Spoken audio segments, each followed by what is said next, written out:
বিক্ষোভের দিকে, কারণ আরজি করে জরুরি বিভাগেও কাজ বন্ধের সিদ্ধান্ত বিক্ষোভকারীদের। কর্মবিরতি চলছে, চলবে, দাবি পূরণে 12 ঘন্টার সময়সীমা বিক্ষোভকারীদের। সিসি ফুটেজ প্রকাশ্যে আনারও দাবি তুলেছেন বিক্ষোভকারীরা। আর কি দাবি করছেন তারা জানার চেষ্টা করব, আপনাদের জানাবো। তবে আপনাদের জানাবো এই মুহূর্তের বড় আপডেট, আরজি করে কর্মবিরতি চলবে, জরুরি বিভাগেও কাজ বন্ধের সিদ্ধান্ত বিক্ষোভকারীদের। প্রিন্সিপাল ও চেস্ট মেডিসিনের বিভাগীয় প্রধানের অপসারণ দাবি, তদন্তের প্রতিদিনের অগ্রগতি জানানোর দাবি, মৃতের পরিবারকে কত আর্থিক সাহায্য তাও জানাতে হবে। অভিজিৎ রয়েছে আমাদের সঙ্গে সরাসরি। অভিজিৎ, বিক্ষোভকারীরা কি দাবি নতুন করে তুলেন এবং সামনে আনলেন তারা?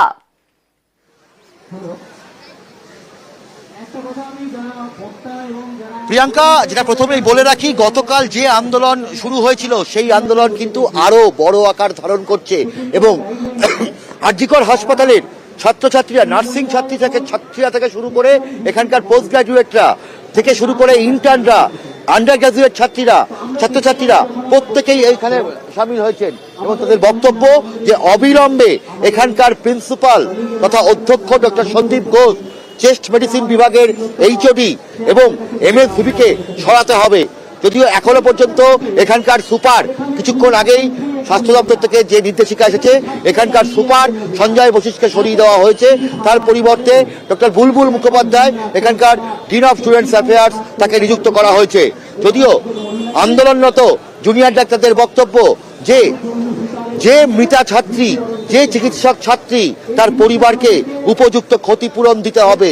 শুধু ক্ষতিপূরণ নয়, এই বর্বরচিত ঘটনার জন্য তারা সিভিল সোসাইটি অর্থাৎ নাগরিক সমাজ থেকে শুরু করে রাজ্যের সমস্ত চিকিৎসকদেরকে, চিকিৎসক সমাজকে, চিকিৎসক ছাত্রছাত্রীদেরকে, নার্সিং পড়ুয়াদেরকে সবাইকে এগিয়ে আসতে বলেছে। গতকাল এখানে একটা অনভিপ্রেত ঘটনা ঘটে এই আরজিকর হাসপাতালের গেটের বাইরে এবং ভেতর থেকে একদল ছাত্রছাত্রী, তারা বলেছিলেন বাইরের ছাত্রছাত্রীদেরকে ঢুকতে দেবেন না। সেই ঘটনায় এরা দুঃখ প্রকাশ করেছেন। তাদের বক্তব্য যে আগামী সময়ে যেন প্রত্যেককে স্বাগত, এই আন্দোলনের পাশে যেন সবাই থাকে, কারণ এটা প্রত্যেকের ঘরের বিষয়। এরকম ভাবে একটা ভয়ানক ঘটনাকে কোনোদিন সহ্য করা যায় না। এবং তার সঙ্গেই তারা যেটা বলেছেন যে ঘটনায় ঘটেছে তাদের নিরাপত্তা আরো বাড়াতে হবে, বিচার বিভাগে তদন্ত করতে হবে। এবং সেই বিচার বিভাগীয় তদন্তের বক্তব্য যে একজনকে গ্রেফতার করা হয়েছে তাতে তারা সন্তুষ্ট নয়।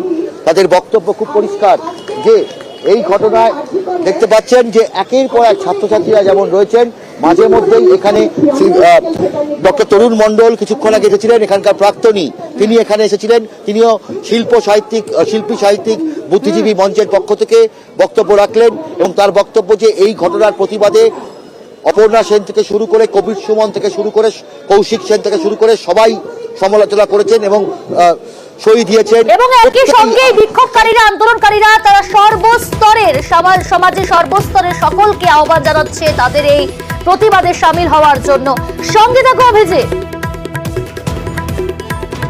আমরা ইমিডিয়েট জুডিশিয়াল ইনকোয়ারি যেটা চাইছিলাম সেটা আমরা চাইছি।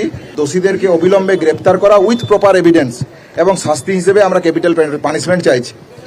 এর সাথে সাথে আমরা যেটা চাইছি যে রিলিভেন্ট এভিডেন্স, যেটা সিসিটিভি ফুটেজের কথা বলা হচ্ছে, সেটা পাবলিশ করা এবং proper postmortem report should be share with the committee representative of the protesting resident doctor. এর সাথে অ্যাপোলজি এবং রেজিগনেশন চাইছি আমরা হায়ার অথরিটির পক্ষ থেকে উইদিন 12 আওয়ারের মধ্যে। হায়ার অথরিটির মধ্যে প্রিন্সিপাল, এমএসপি, চেস্ট মেডিসিনের এইচওডি এবং ওই দিন যে on duty ACP of the আর্টিকালচার যারা ভিকটিম, তাদেরকে সম্পূর্ণ যথাযোগ্য যা প্রয়োজন তার কম্পেনসেশন দেওয়ার জন্য আমরা দাবি রাখছি। এসআইটির আন্ডারে যে ইনভেস্টিগেশন হচ্ছে সেই ইনভেস্টিগেশনের ডে টু ডে প্রোগ্রেস কি, আমরা চাইছি day to day progress with written statement publish করা হোক। যদি কোনো থাকে তাহলে আমাদের রিপ্রেজেন্টেটিভের কাছে শেয়ার করা হোক। हम लोग अपना सारा काम पहले इमरजेंसी तक चल रहा था, अब इमरजेंसी भी नहीं चलेगा, कोई भी कुछ भी काम नहीं करेगा, कोई भी मेडिकल डॉक्टर, कोई भी जो भी इससे रिलेटेड है फेटर्निटी, कोई भी कुछ भी काम नहीं करेगा, एकदम बंद, इमरजेंसी भी बंद। আরো এক ব্রেকিং নিউজ আপনাদের সামনে তুলে ধরবো। আরজি করে সেখানে চিকিৎসক পড়ুয়াকে খুন করে ধর্ষণ, আর এই ঘটনা এবার সরিয়ে দেওয়া হলো আরজি কর হাসপাতালের সুপারকে। বড় সড় পদক্ষেপ স্বাস্থ্য দপ্তরের। অভিজিৎ রয়েছে। অভিজিৎ, আমরা দেখলাম কিছুক্ষণ আগেই শুনলাম যে সেখানে বিক্ষোভকারীরা একাধিক দাবিতে সামিল হয়েছেন, বেশ কয়েকজনকে সরিয়ে দিতে হবে এমনটাও তারা দাবি তুলেছেন, এবং ইতিমধ্যেই যে খবর যে সরিয়ে দেওয়া হলো আরজিকর হাসপাতালের সুপারকে।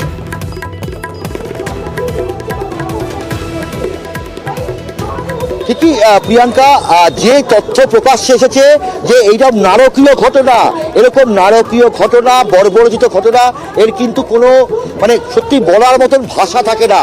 কারণ ধর্ষণ করে খুন, এবং খুনের পরেও ধর্ষণ করা হয়েছে এই চিকিৎসক তরুণীকে। কি ভয়াবহ ঘটনা!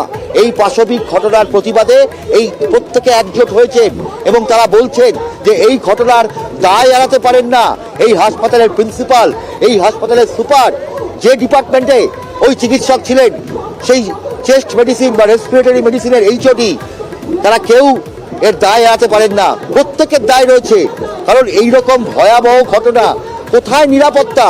চিকিৎসকের নিরাপত্তা যদি তার হাসপাতালে না থাকে তাহলে কোথায় থাকবে? এবং রাতে, গভীর রাতে এরকম একটা ঘটনা, কোথায় নিরাপত্তা রক্ষীরা ছিলেন?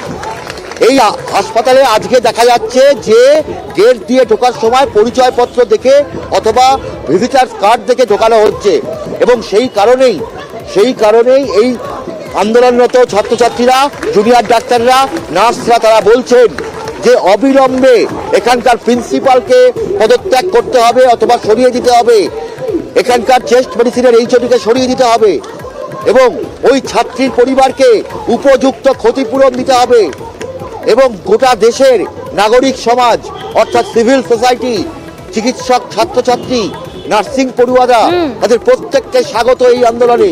প্রত্যেকে যেন ওই চিকিৎসক ছাত্রীকে নিজের মা, নিজের বোন, নিজের দিদি হিসাবে দেখেন, নিজের সন্তান হিসাবে দেখেন, তাহলে প্রত্যেকে অনুভূতি করতে পারবেন যে এই ঘটনা কি ঘটতে পারে। এবং সঙ্গে থাকো আমাদের অভিজিৎ, সঙ্গে থাকো, তোমার কাছে আবারও আসবো। সুবিচার হোক, আমাদের নিরাপত্তা নিশ্চিত হোক, এটাই আমাদের দাবি। এবং অথরিটি যেন এটা দেখেন যে আমরা প্রত্যেক স্টাফ, স্টুডেন্ট, ডক্টর প্রত্যেকে যেন নিরাপদ থাকে।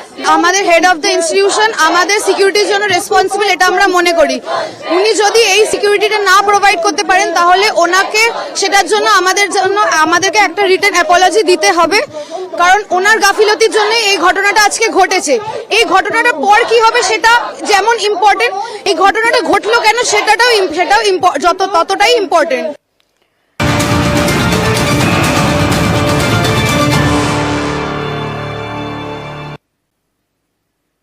আরো এক ব্রেকিং নিউজ, আরজি করে ছুটি বাতিল, চিকিৎসক, নার্স, স্বাস্থ্যকর্মীদের ছুটি বাতিল। অভিজিৎ রয়েছে। অভিজিৎ, ছুটি বাতিল করে দেওয়া হলো চিকিৎসক, নার্স এবং স্বাস্থ্যকর্মীদের, এবং শুধু তাই নয়, কর্মবিরতির ঘোষণাও করে দেওয়া হয়েছে। কি সিদ্ধান্ত নেওয়া হলো?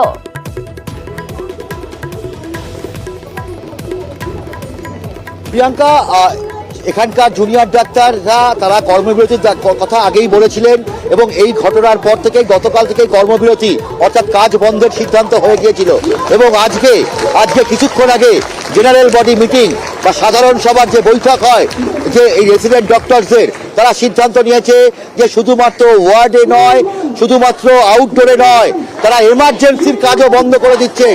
এই পাশবিক বর্বরচিত ঘটনার প্রতিবাদে তারা এমার্জেন্সির কাজও বন্ধ করে দিচ্ছেন, এবং অন্যদিকে হাসপাতাল কর্তৃপক্ষ সিদ্ধান্ত নিয়েছেন দ্রুত পরিস্থিতি স্বাভাবিক করতে, দ্রুত পরিষেবা স্বাভাবিক করতে সমস্ত চিকিৎসক, নার্স, স্বাস্থ্যকর্মীর ছুটি বাতিল করার সিদ্ধান্ত নিয়েছে হাসপাতাল কর্তৃপক্ষ। কারণ যাতে পরিষেবা স্বাভাবিক হয় তার জন্য নতুন করে আগামীকাল থেকে কেউ আর ছুটি নিতে পারবেন না অনির্দিষ্টকালের জন্য। এখানকার কোনো সিনিয়র ডাক্তার থেকে শুরু করে নার্স, প্যারামেডিক্যাল স্টাফ, স্বাস্থ্যকর্মী কেউ আগামী দিন থেকে অনির্দিষ্টকালের জন্য তাদের ছুটি বন্ধ করে দেওয়া হয়েছে। তবে যারা আগে থেকে ছুটি নিয়েছে তাদের ছুটি গ্রাহ্য করা হয়েছে, যারা সঠিক অনুমতি সাপেক্ষে আগে থেকে ছুটি নিয়েছেন তাদের ছুটি গ্রাহ্য করা হয়েছে। তবে নতুন করে আর ছুটি নেওয়া যাবে না, যদিও আবার চাপ সৃষ্টি করা হয়েছে যে জরুরি বিভাগের কাজও বন্ধ করে দেওয়া হয়েছে, জরুরি বিভাগের কাজও বন্ধ করে দেওয়ার সিদ্ধান্ত নিয়েছে এই বিক্ষোভকারী আন্দোলনকারীরা। অনেক ধন্যবাদ অভিজিৎ।